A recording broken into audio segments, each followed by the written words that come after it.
everyone. This is Shakti Chandra. We are here at the 2010 OpenStorage Summit. Joining me is Bill Moore, who obviously needs no introduction to the open storage community. Welcome, Bill. It's great to have you here. I want to sort of continue on the keynote presentation that you did this morning.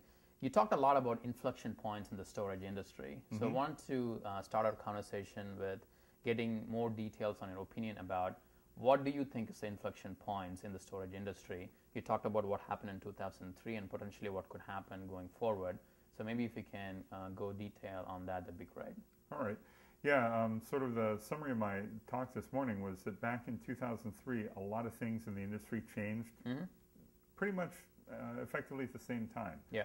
CPUs got to where they didn't have to go over the front side bus to get to their memory. Memory controller migrated onto the same die as the CPU, which meant that memory, both speed, bandwidth, and capacity, could scale with the compute power of the system, which was a new thing in the commodity industry. And because of that, they were also able at the same time with hypertransport, which Opteron obviously had, was the first instance of such a thing, is that there you were able to scale the I/O, again, to balance with the increased memory bandwidth and the increased compute available. And with the connectivity of drives becoming simpler and faster, thanks to, once again, SATA drives appearing to be commonplace at the same relative time frame, it meant that now, for the first time, you could build a scalable enterprise-class storage system out of off-the-shelf commodity parts. Okay. And around 2003 is when that first started to happen. Sun did this with the Thumper or X4500 server at the time, and I think we are still enjoying the benefits of that 2003 confluence of events. Because now, with open storage system shipping, Nexenta obviously having a great deal of success in that area, they're able to sell what is essentially off-the-shelf parts with software that runs on them and have very high-class, very excellent storage platforms that everybody gets to use. 10 years ago, you couldn't build a system like you can today that has all of these features and all of these capabilities. It just wasn't possible. Absolutely. So we're still enjoying the success of, all these things that happened, 7 years ago. And I think, as I mentioned in my talk this morning, that we're sort of at another inflection point today. As someone once said, 10% better is good. 10x is fundamentally different. That's true. And I think we're seeing a lot of variables change. I/O bandwidth, compute power, number of cores on a single die, the arrival of NAND to the enterprise market, NAND flash, means that, again, all these variables are changing, not by percentages, but by multiples. And whenever that happens, you can you get a chance to re-examine your core assumptions about how everything relates to each other, and you can then express them in new ways that you couldn't before. In 2003, you could express commodity hardware as a open storage system. Now, with everything that's happening, we have yet to see what people are going to do with this sort of thing, but I'm sure it'll be equally interesting and probably carry us forward another decade. Okay, so that's my sort of next train of thought, which is all these inflection points are great, what you're seeing from a technology perspective.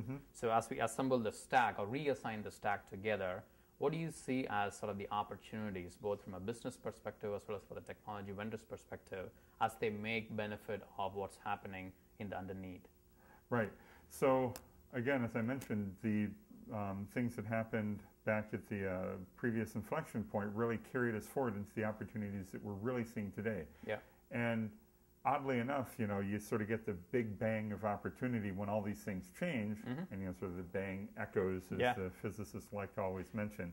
And now we've sort of leveled out to a dull roar of background noise, which is not a small number. There's still a lot of interesting things happening around open storage and commodity systems out there that are just incredibly interesting. Seeing the things that people are doing with it, and the cloud storage APIs and the opportunities that presents. Dropbox, obviously, a very nice service that is just built on top of all these things. We have yet to see what people are going to do with the things that are changing today.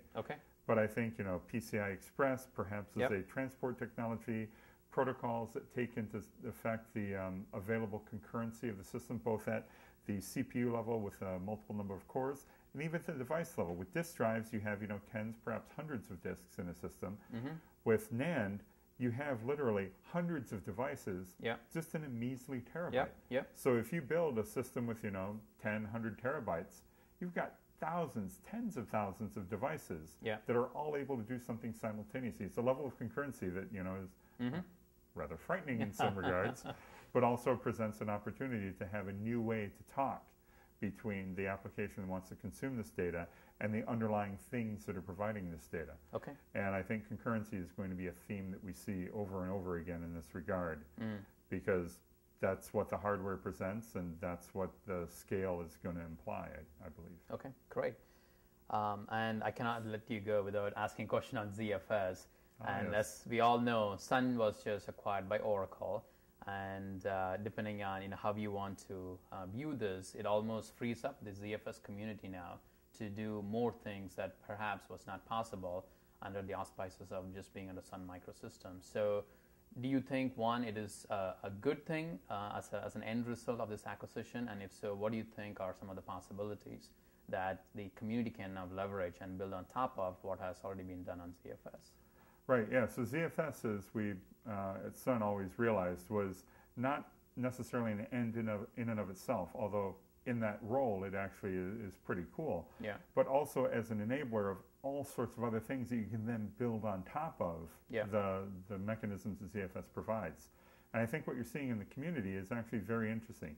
At Sun, we had always wanted to see ZFS become ubiquitous, available on all platforms, being able to replace, at least in some regard, not perhaps in digital cameras, you'll never replace, MS-DOS file systems there because, you just it's too small of an environment. That's true. But in the things that you carry around in your laptop briefcase or present on a USB stick, wouldn't it be great if you didn't have to worry about, a simplistic file system from 40 years ago or 30 years ago, I guess it would be. And if you could have a modern file system like ZFS there, being able to use it in an interchange format. Unfortunately, that requires ZFS to be available on every operating system there is, and that was something that Sun, while sort of a idea that might be nice someday, is something Sun never really pursued. Okay. What I think is interesting to see that in the community, especially now that Oracle has explicitly stated that they don't seem to be interested in bringing this forward with the community any longer, is the community has said, okay, fine, we'll do stuff. The port to BSD that happened years ago, Sun had no involvement. I mean, Powell, the guy who did that, literally sent us almost no questions, just did it completely on his own. And similarly, you've seen recent announcements with regard to ZFS running under Linux. I've actually used that particular port myself, and it's remarkably good. It's really impressive. And there's been reports that some people may be working on a macOS port again of ZFS, again outside Oracle or Apple, but as a community effort. And this sort of brings us to the point that Sun was never able to get to as a controlling entity of ZFS, but the community seems to have done itself because it's interested, which is ZFS becoming available on a larger number of platforms, and the opportunity to use ZFS as perhaps a reliable interchange format, or just a reliable file system for that matter. Okay. We all know we could use more of them. Yeah. Is this really an opportunity that is I'm really happy to have seen happen. Okay, great. That leads me to sort of our final question, which is, Illumos has taken the flag going forward now. And what do you think are some of the opportunities and challenges, quite frankly, as we rally the community behind ZFS and take it to the next level? Right. I think the opportunities are equally great as they were with ZFS because, again, under the control of Sun, the things that Sun decided it did or didn't want to do in Solaris were, frankly, I found sometimes rather bizarre. But if you think about it from, sort of a traditional enterprisey focus, perhaps we're not. For example, there was a huge fight, some community members may remember this, just upgrading, the version of Corn Shell from K-Shell 88 to K-Shell 93. That's right. Which to me is like a no-brainer.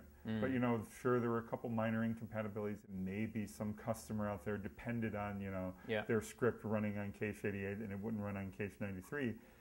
But really, how many people are those? And if that sort of issue were really that big of a problem, would people be migrating to Linux in droves? I don't think so.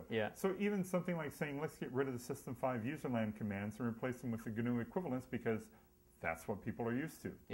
the slight incompatibilities relative to System 5, the just slightly different command line flags. It's like, really, is that something to get bent out of shape about and not purposely not innovate on and be gratuitously different from the rest of the world?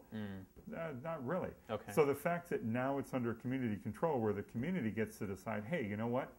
Really, the GNU userland is what everybody wants. It's familiar. It's perfectly fine. Nothing wrong with it. Why be gratuitously different? And you see Nexenta OS, the core Nexenta, doing exactly this, and it's actually pretty neat. Great. All of a sudden, when you have the GNU userland, a lot more stuff compiles than it did for System 5 out of the box. And I think being able to change Illumos and drive it forward at a far more rapid pace in this regard is a great opportunity.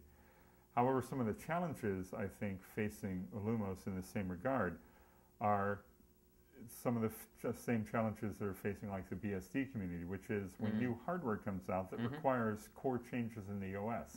Either, you know, Intel or AMD or somebody comes out with a new memory controller that needs OS support. You get a new sort of, like with PCI Express and the ability to have interrupts delivered via MSI. Required sort of a change in the way interrupts were handled at the core of your OS. Sure. These sorts of changes are non-trivial engineering efforts. They're not typically something most people get excited about doing.